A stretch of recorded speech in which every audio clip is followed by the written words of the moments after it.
My name is Susan, and I want to share a part of my life that changed everything for me. It's a story about family, sacrifice, and the struggle to hold on to who you are.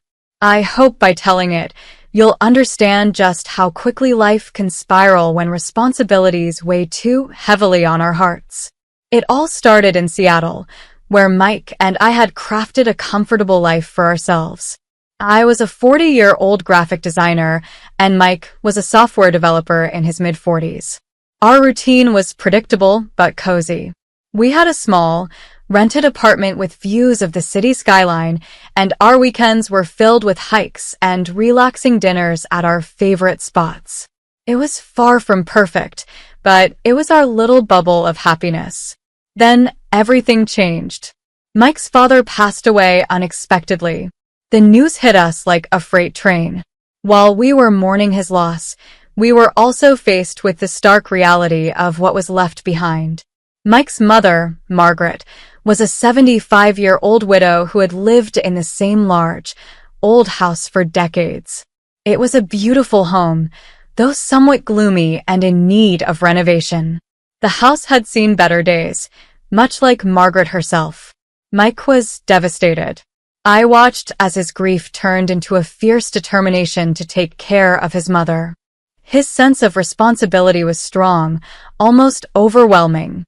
He felt that moving in with Margaret was the only way to honor his father's memory and support her through this tough time. To be honest, I was uneasy about the idea. Margaret and I had never had a smooth relationship. She was always critical, and her strict demeanor had been a source of tension between us. But Mike's plea and his palpable sense of duty made it hard for me to argue. So, we packed up our life in Seattle and moved into Margaret's old house. The transition was jarring. The house, though filled with memories, seemed to have an oppressive aura. The rooms were large but dark, and the air felt heavy with unspoken words. I tried to adjust, putting my own needs aside for the sake of my husband and his family. Living with Margaret was an ordeal. She had a way of making everything difficult. Her constant criticism of my cooking, my decorating choices, and even my habits began to chip away at my self-esteem. It wasn't just the criticism that hurt, it was the feeling of being trapped. Every day was a battle, and I felt increasingly isolated. Mike seemed distant, lost in his own world of grief and responsibility. His support was sporadic, and when I needed him most, he was often absent. His work, which used to be a shared part of our lives, became his refuge. I was left alone with Margaret's disapproval and the overwhelming sense of losing control over my own life. As weeks turned into months, the situation worsened. Margaret's health began to decline, and her demands increased. Mike, instead of stepping up, began to retreat further into his own space. It became clear that he was overwhelmed, and his solution to the problem was one I could never have anticipated. One evening, as I sat in the dimly lit living room, Mike came to me with a request that would alter everything. He suggested that I quit my job to become a full-time caretaker for Margaret. My heart sank at the thought. My career was not just a job, it was a part of who I was. The idea of giving it up was terrifying. "Susan, I know this is a lot to ask," Mike said, his voice strained. "But Margaret needs someone here all the time. I can't do it alone. I'm barely keeping it together, and I need you." I looked at him, trying to find the man I once knew in his pleading eyes. My career, my independence, and my identity felt like they were slipping through my fingers. But how could I refuse? The weight of responsibility and the love I had for Mike made it almost impossible to say no. So I agreed. I quit my job and devoted myself to taking care of Margaret. The shift was devastating. I felt a growing resentment as my own dreams and desires were pushed aside. The house became a prison, and Margaret's constant demands left me feeling drained and unfulfilled. And then there was the growing suspicion that something was off with Mike. He had become more secretive, more withdrawn. The cheerful promises and reassurances he had given me seemed to be unraveling. Little did I know, this was just the beginning of a much more complex and painful journey. As I tried to navigate this new life, a sense of betrayal began to creep into my thoughts. Mike's insistence on this arrangement was beginning to feel like a manipulation rather than a shared sacrifice. Little did I know, things were about to take a turn I couldn't have imagined. After I had reluctantly agreed to become Margaret's full-time caregiver, the initial relief of having made a decision soon turned into a painful realization of my new reality. My days became a monotonous cycle of managing Margaret's needs and coping with her ever-critical demeanor. I felt like I was living in a constant state of anxiety and discontent. Margaret's criticism was relentless. No matter how much effort I put into caring for her, it was never enough.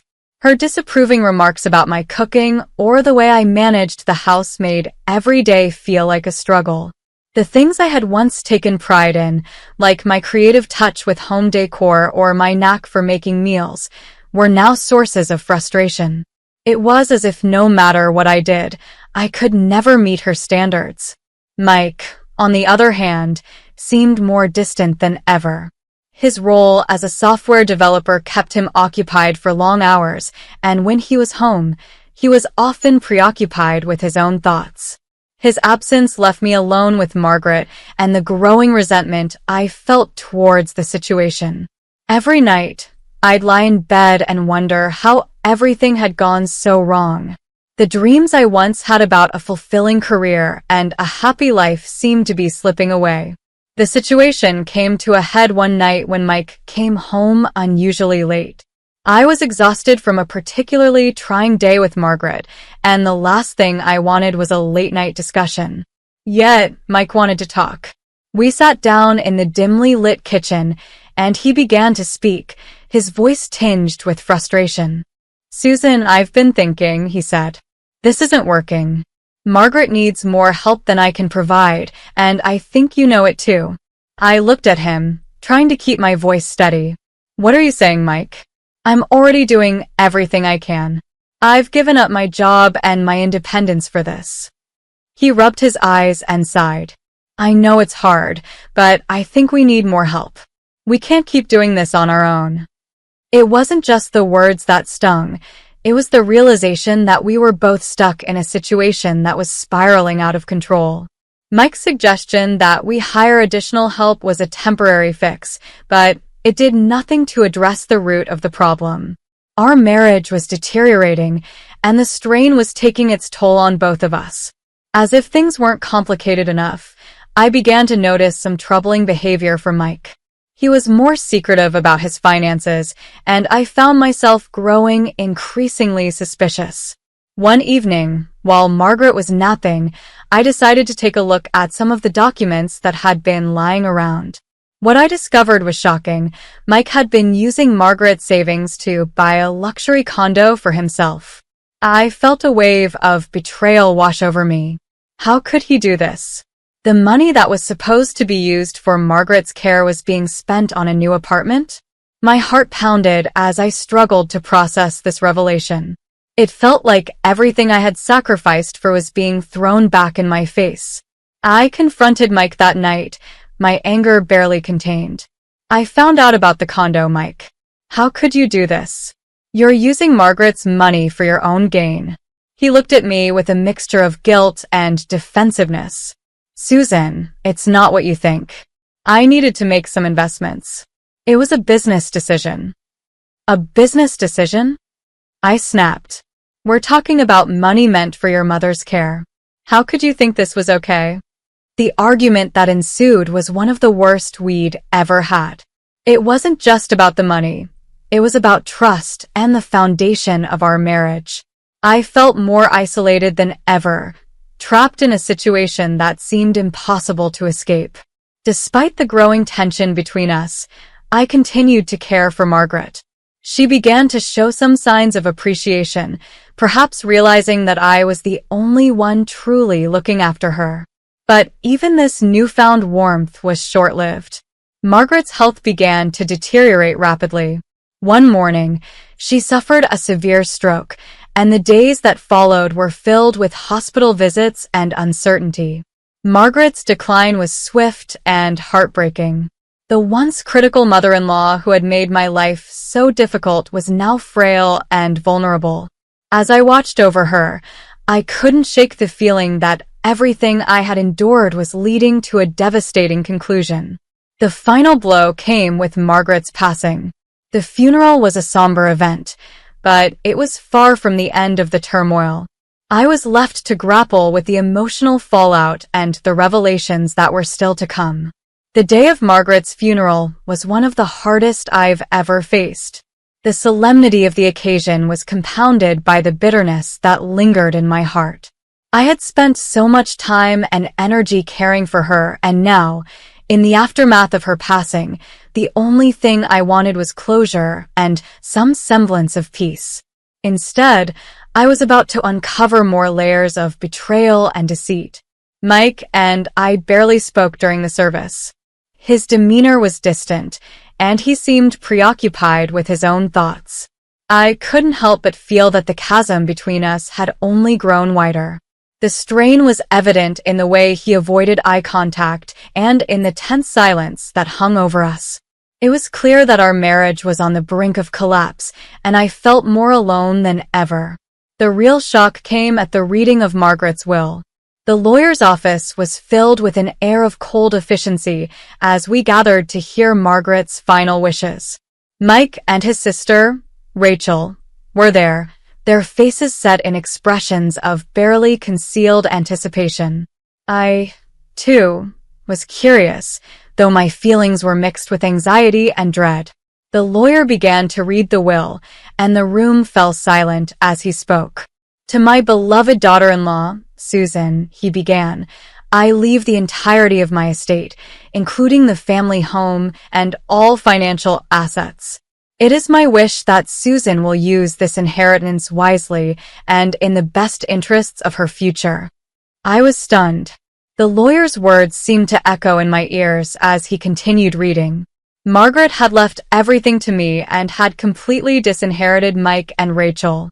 My heart raced as I tried to process the gravity of the situation. What did this mean for Mike and me? Mike's face turned pale as the lawyer read the final lines. He looked at me with a mixture of shock and anger. Rachel, too, seemed taken aback, her eyes narrowing as she processed the news. There was no mistaking the resentment that was now directed at me. After the meeting, Mike and Rachel confronted me. "Susan," Mike said, his voice tight with emotion, "how could she do this? I'm her son. I should have received something." I struggled to keep my composure. "I didn't know about this. I'm just as surprised as you are." Rachel's voice was icy. "You must have had something to do with this. There's no way Margaret would have left everything to you without some influence." I shook my head, trying to remain calm. I didn't do anything to influence her decision. She made her choice, and I have no idea why she did it. The confrontation left me feeling shaken. The accusations and the anger from Mike and Rachel were overwhelming. I was now the sole beneficiary of Margaret's estate, but it came at the cost of a shattered relationship with my husband and his family. As I began to sort through the estate, I found myself grappling with a mix of emotions. The house, once a source of tension and discomfort, now felt like a burden. The financial assets were substantial, but the weight of the responsibility was heavy. I had spent years dreaming of a different life, and now, with this inheritance, I was faced with choices I hadn't anticipated. The days following the will reading were filled with a whirlwind of activity. I was busy handling Margaret's affairs, trying to make sense of the estate, and dealing with the fallout from the will. Every decision seemed to be tinged with the bitterness of the past few months. Mike's behavior grew increasingly erratic.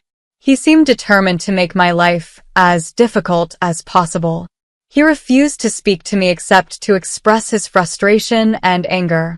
The once loving relationship we had was now reduced to a series of heated arguments and bitter exchanges.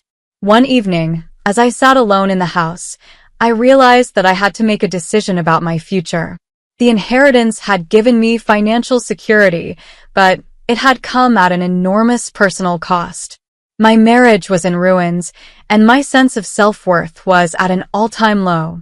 I needed to figure out what I wanted and how to move forward. In the midst of this turmoil, a part of me began to see a glimmer of hope. Despite everything that had happened, I had the chance to rebuild my life. The inheritance was a symbol of something more, a chance to reclaim my independence and start anew. But before I could fully embrace this new possibility, I needed to confront the reality of my situation. Mike's betrayal and the collapse of our marriage had left me feeling lost and uncertain. I was left with the daunting task of deciding how to move forward, knowing that my decisions would shape the rest of my life. The truth was clear. I needed to find a way to heal and reclaim my own sense of purpose. The path ahead was uncertain, but it was also filled with the potential for new beginnings. The aftermath of Margaret's death and the fallout from the will had left me in a whirlwind of emotions. I had faced betrayal, loss, and profound change, but now, standing on the threshold of a new life, I had to decide how to move forward. Mike and I had reached the breaking point. After the will reading, he became more distant, his resentment bubbling to the surface in every interaction. One night, after a particularly heated argument, I knew that our marriage was beyond repair. The trust and love we once shared had eroded, leaving only the remnants of what we had once been. The decision to divorce Mike was painful, but it became clear that it was necessary for my own well-being. The betrayal I had experienced was not just a breach of trust, but a complete abandonment of the commitment we had made to each other. I filed for divorce, and though the process was emotionally draining, it was also a step toward reclaiming my own sense of self-worth. In the midst of this upheaval, I began to take stock of my life and the future I wanted to build. The inheritance from Margaret provided me with financial security, but it was up to me to determine how to use it. I decided to sell the large, old family home. The house, once a symbol of duty and sacrifice, had become a reminder of the pain and disillusionment I had endured. Selling it felt like shedding a layer of the past and making space for something new. As the house was put on the market and the final details of the divorce were settled, I started to envision a new future for myself. I found a cozy apartment in a different part of Seattle, one that was vibrant and full of possibilities. It was a small but comfortable space that felt like a fresh start. With the financial freedom from the sale of the house and the inheritance, I decided to pursue some of the dreams I had put on hold. I enrolled in a few art classes to reignite my passion for graphic design and started working on personal projects that had been buried beneath the weight of caregiving and marital strife. The creative outlet was a balm for my soul, helping me to rediscover the joy and fulfillment I had once found in my career. The journey to reclaiming my independence wasn't easy. There were moments of doubt and sadness, but there were also glimmers of hope and renewal. I learned to appreciate the small victories and the gradual process of rebuilding my life. The relationships with Mike and Rachel were irreparably damaged, but I began to focus on nurturing connections with friends and building new, supportive relationships. One evening, as I sat in my new apartment, reflecting on the past few years, I felt a profound sense of gratitude. Despite the challenges and the heartbreak, I had managed to find a path forward. The inheritance from Margaret had been a turning point, not just in terms of financial stability, but as a catalyst for personal growth and self-discovery. As I moved forward, I was no longer defined by my past sacrifices or the pain of betrayal. Instead, I embraced the future with a renewed sense of purpose and independence. The journey had been arduous, but it had also led me to a place of strength and self-worth that I had longed for. In the end, I realized that the true measure of my journey was not just the material gains or losses, but the resilience and courage I had found within myself. I was ready to face the future on my own terms, with a heart that was finally open to new possibilities and a spirit that was free to explore the life I had always dreamed of.